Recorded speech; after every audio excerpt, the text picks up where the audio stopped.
নমস্কার, কেমন আছেন সবাই? আমার চ্যানেলে স্বাগত জানাই। ব্লগটি শুরু করার আগে সকলকে জানাই সুপ্রভাত। আজ রবিবার, এখন বাজে সকাল 8টা।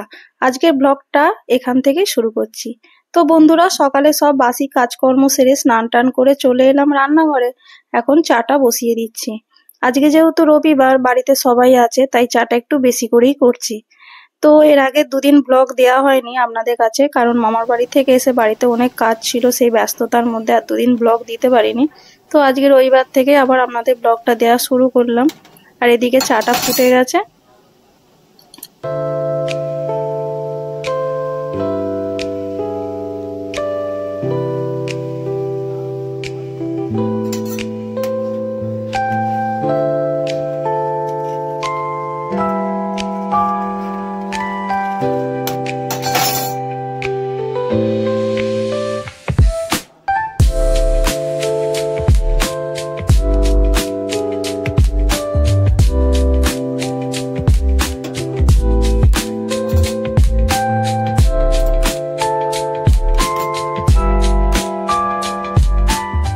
চলুন, চাটা আমার হয়ে গেছে, এবার ছেঁকে নেবো। কিন্তু চাটা নিয়ে যাব ঘরে, সবাই বসে আছে, ঘরেতে গিয়েই চাটা খাবো একসাথে।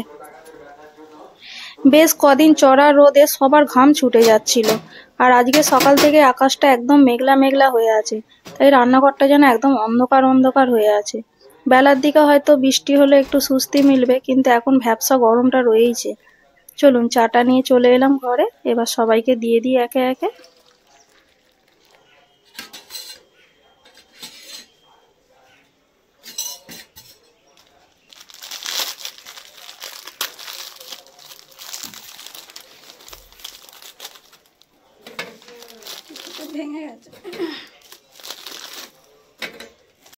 সবাইকে চাটা দিয়ে দিলাম, আর আমি এখন চাটা নিয়ে বসে পড়েছি জানালার ধারে।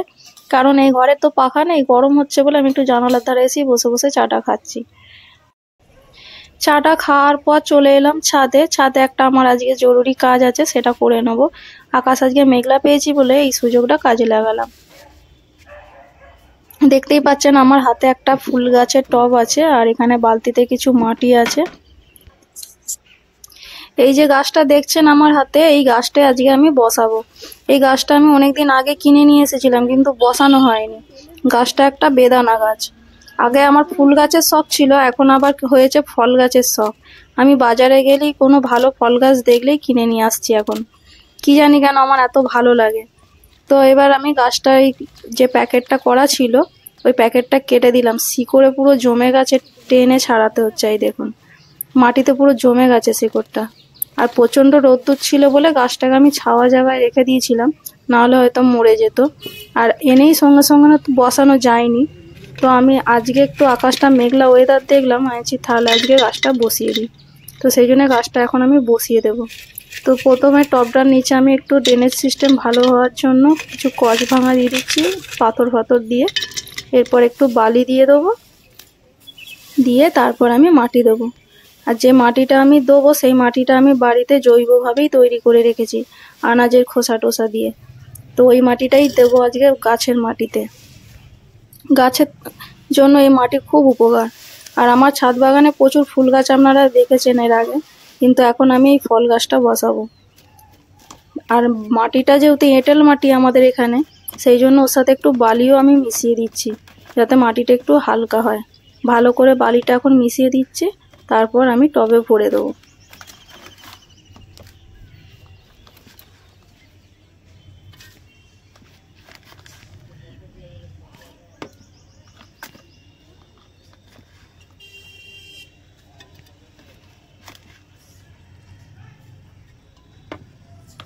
মাটিটা আমি টবে অর্ধেকটা দিয়ে একটু ভালো করে হাত দিয়ে চেপে চেপে দিয়ে, তারপর আমি গাছটাকে আবার বসিয়ে তারপর মাটিটা আবার দেবো।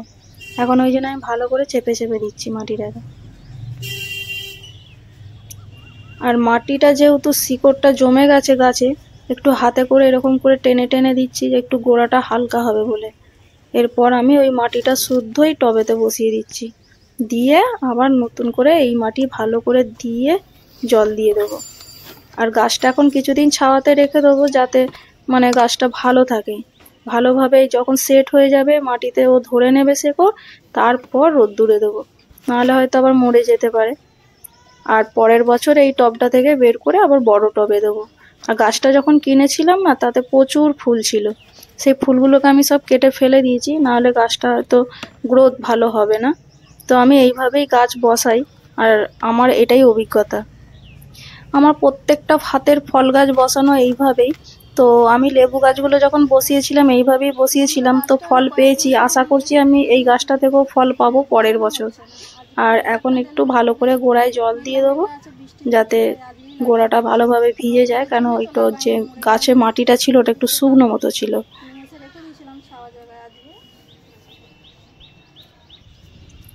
মগে করে জল এনে দিয়ে দিলাম, এক মগ দিয়ে হয়তো মাটিটা ভিজছে না, আর এক মগও দিয়ে দেবো।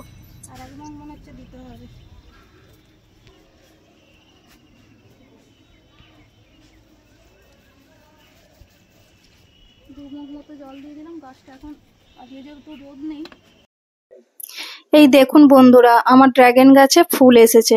এর আগে একবার ভিডিওতে আপনাদের বলেছিলাম যে আমার ড্রাগন গাছে কেন ফুল আসছে না, ফুল আসছে না।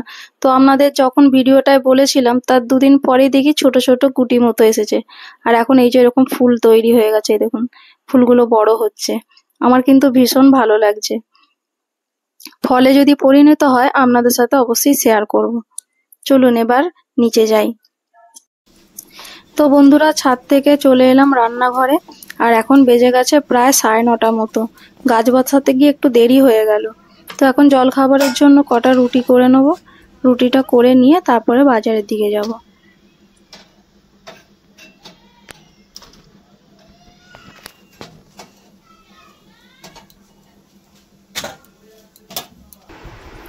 বাবুকে এখন রুটিটা খেতে দিয়ে দিলাম, দিয়ে আর এখন বেরিয়ে পড়লাম বাজারে।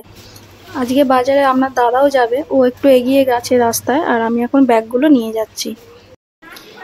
বাজার থেকে চলে এলাম, আমার বাজার করা হয়ে গেছে।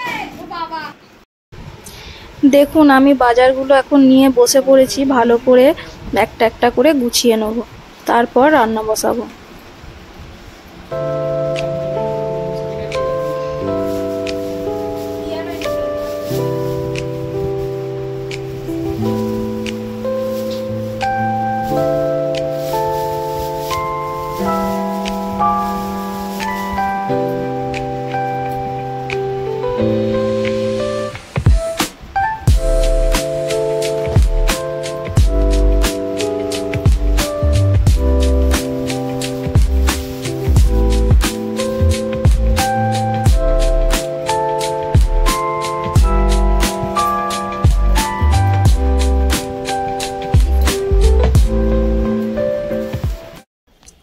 সবজিগুলো গুছিয়ে আবার একবার চলে এলাম ছাদে, কারণ এখানে একটা কুমড়ো গাছ আজাওয়া হয়েছে। গাছের গোড়ায় আনাজ খোসা দিয়েছিলাম, সেই সাথে মনে দানা ছিল, একটা গাছ হয়ে গেছে।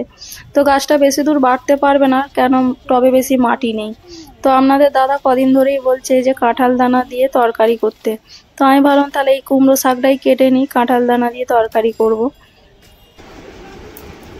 এখন বাজে প্রায় 10টা মতো, আর আমি ওইদিকে ভাতটা বসিয়ে দিয়ে চলে এসেছি আনাজগুলো কাটতে। তো এখন দেখুন আমি কাঁঠাল দানাগুলো খুব সুন্দর করে ভালো করে খোসা ছাড়িয়ে নিচ্ছি। এই দিয়ে আজকে শাক চচ্চড়িটা করব। আর এই দেখুন বাইরে কিন্তু এখন অলরেডি বৃষ্টি নেমে গেছে।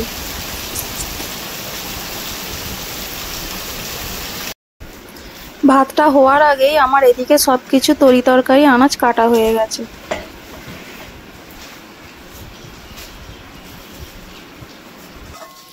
গ্যাসের ওভেনটা দুই দিকেই জ্বেলে দিয়েছি, একদিকে ভাতটা হচ্ছে আর একদিকে করলা আলুটা ভেজে নিচ্ছি। আজকে রান্না হবে করলা আলু ভাজা, মাংস, শাক চচ্চড়ি আর আমড়ার চাটনি।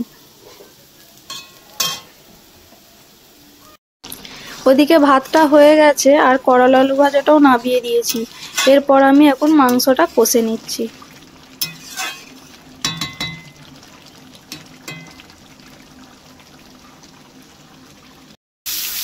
মাংসটা কষে নিয়ে আমি একদিকে সেদ্ধ বসিয়ে দিয়েছি, আর এইদিকে শাক চচ্চড়িটা এখন বসিয়ে দেবো।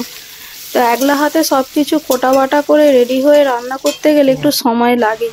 তো এখন আমি শাক চচ্চড়িটা করে নিচ্ছি, আর এইটাই আমার শেষ রান্না। তাহলে বন্ধুরা, আজকের দিনটায় আমি সকাল থেকে কি কি কাজ করলাম মোটামুটি আপনাদের কাছে শেয়ার করলাম। তো ভিডিওটা এখন আমি এখানেই শেষ করব। দেখা হবে আপনাদের সাথে পরের ভিডিওতে। আমার ভিডিও আপনাদের কেমন লাগলো কমেন্ট করে কিন্তু জানাবেন।